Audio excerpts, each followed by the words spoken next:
ஸ்ரீதர் அவர்கள் இந்த கேலரி ஆரம்பிக்கிறதுக்கு முன்னாடி இங்கே ஆழ்வார்பேட்டையில் இன்னொரு கேலரி ஆரம்பிச்சிட்டாரு.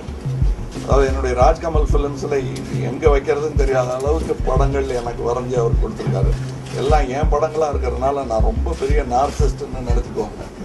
ரொம்ப சுய விளம்பர விரும்பி போல் இருக்கு. தன்னைத்தானே படம் வரைஞ்சி நிறையா வச்சிட்டு இருக்காரு. ஆஃபீஸ் போகிற இவர் தான் அதுக்கு காரணம். ஒரே படங்கள் வேறு விதத்தில் அவருக்கு தோணும் போதெல்லாம் வரைஞ்சி ஒவ்வொரு காலகட்டத்தில், அதாவது பண்டிகை நாள், பிறந்த நாள் அதெல்லாம் பார்க்க மாட்டார் அவர்.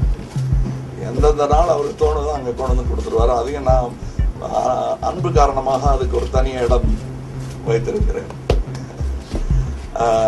அதை எங்கேயாவது பின்னாடிலாம் வைக்காதீங்க, அவர் ஆசையாக கொடுத்துருக்காரு, முன்னாடி வைங்கன்னு சொல்லிட்டு அங்கே அது இப்போ எல்லாருக்கும் இப்போ என்ன படம் பிடிக்க வர்றவங்க, என் கூட படம் எடுத்துக்க வர்றவங்களுக்கெல்லாம் அது ஒரு பின்னணியாக அமைந்து விட்டது.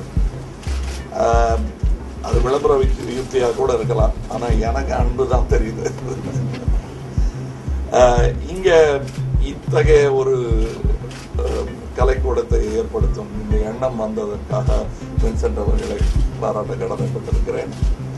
ஏனென்றால் இது முக்கியம். இதெல்லாம் இதில் எந்த பிரயோஜனம், என்ன படம் வரைஞ்சிக்கிட்டு அப்படின்னு சொல்லலாம். ஆனால் நமது கலாச்சாரம் இன்னும் நவீனத்தை நோக்கி பயணிக்க வேண்டும் என்பது என்னுடைய ஆசை.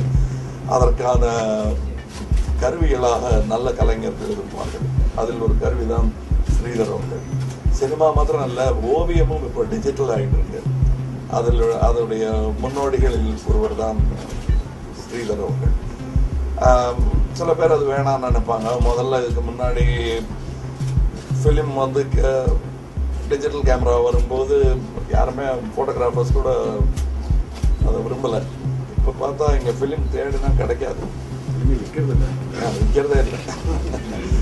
அதனால் அது இக்காலத்திற்கு ஏற்ப நாம் மாற வேண்டும். நம்ம அதை நன்றாக புரிந்து கொண்டு அதற்கான ஆயத்தம் செய்து கொண்ட கலைஞர்களில் ஸ்ரீதர் ஆர்கிடெக்ட் அவர்களுக்கு பாராட்டு.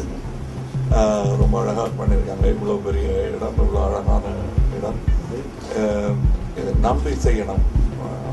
கலைஞனை நம்பி செலவு செய்வதற்கு ஆட்கள் இருந்தால் கலை வளரும். அப்படி வளர்ந்தவங்க தான் நாங்கள்லாம். நாங்கள்னு சொல்லும்போது எல்லா நல்ல கலைஞர்களும். நன்றி, வணக்கம்.